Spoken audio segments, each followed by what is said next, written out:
Hey tech lovers, welcome back to the Tech Hub. Today we're hunting value in the pre-loved market. The GoPro Hero 10 Black launched with GoPro's GP2 chip.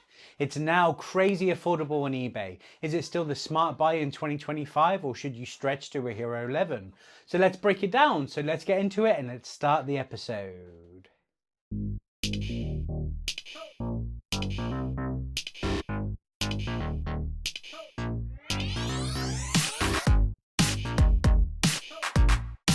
This was a solid year for GoPro. It really stepped up their generation. So the GoPro, and that started to come with these zip bags that year as well.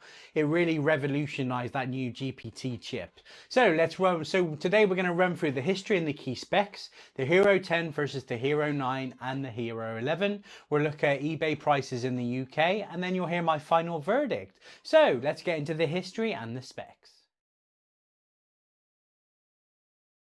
Okay, so the Hero 2 landed in 2021 and brought the GoPro's GP2 processor, the big leap that unlocked higher frame rates and smoother menus.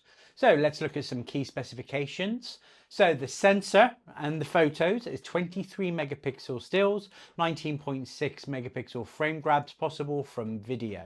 That's why a lot of people don't use these as cameras. However, they are very good. So the video is up to 5.3K at 60 frames per second, 4K up to 120 frames per second, and 2.7K up to 240 frames per second with 8 times slow motion.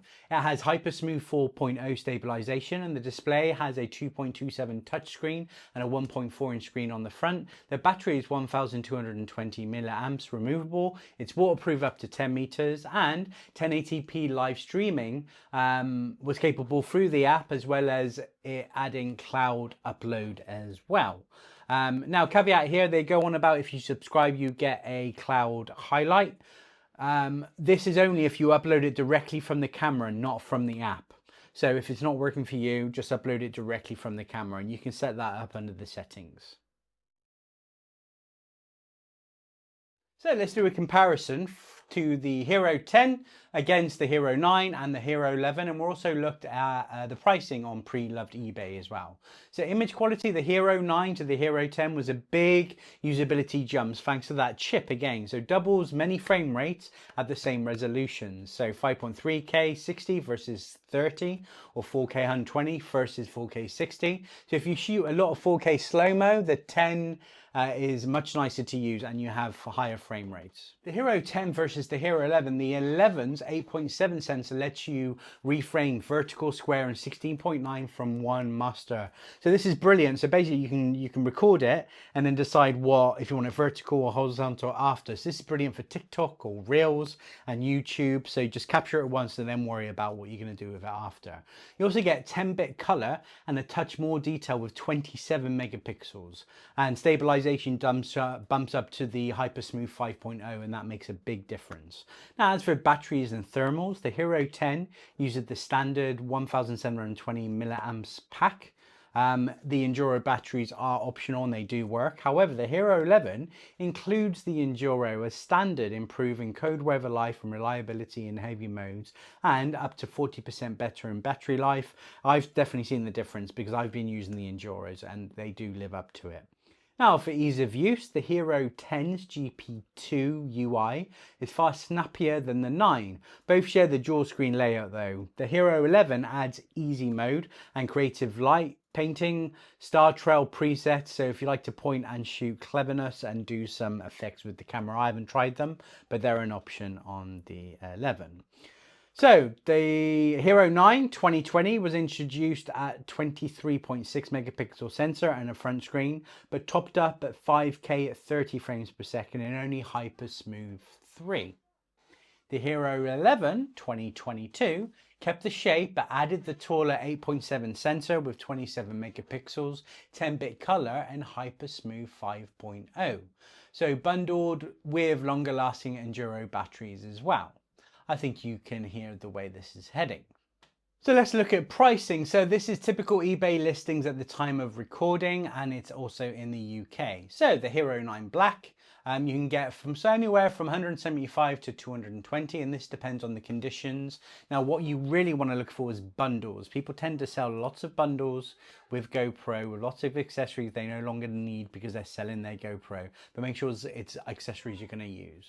Now, the Hero 10 Black, again, clean bodies often sit around 200 and 250. Bundles can include the Voltar and Max lenses, which cost more, but again, if you're spending more and getting better accessories, it's not actually a bad deal. Now the Hero 11 is 220 to 280 plus. The quality is better, and again, bigger bundles as well, and it's a newer camera, so condition is probably better as well. So let's summarize. So, should you buy a Hero 10 in 2025? So, if you're on an older GoPro, say the Hero 7, 8, or even the 9, which we've talked about today, the Hero 10 is a fantastic upgrade with sharper 5.3K 60 frames per second, the battery 4K 120, better UI and strong stabilisation, all at a very friendly pre-loved price. If you can stretch a little further though, the Hero 11 is better. That 8.7 sensor and the 10-bit color make it more future-proof for multi-platform content, as well as the Enduro batteries, which you're sure to get with it. The Hypersmooth 5.0 makes a big difference too. So it's worth that extra, especially in the used market when we're only costing maybe an extra 10%. I'd go for the 11. Not to say the 10's bad, but definitely go for the 11. And I'll link a video to that one in the description below. So that wraps up today's video. So hit like if this saved you cash, and drop your eBay wins in the comments below, and subscribe for more real world buying guides. I'll pin trusted accessory pics for the Hero 10 and Hero 11 down below as well. So what's your favorite accessories? So please follow me on Instagram and Threads at TechHubWilts.UK. Please check out my website at www.techhubwiltsuk.co.uk, and I'll see you on the next episode.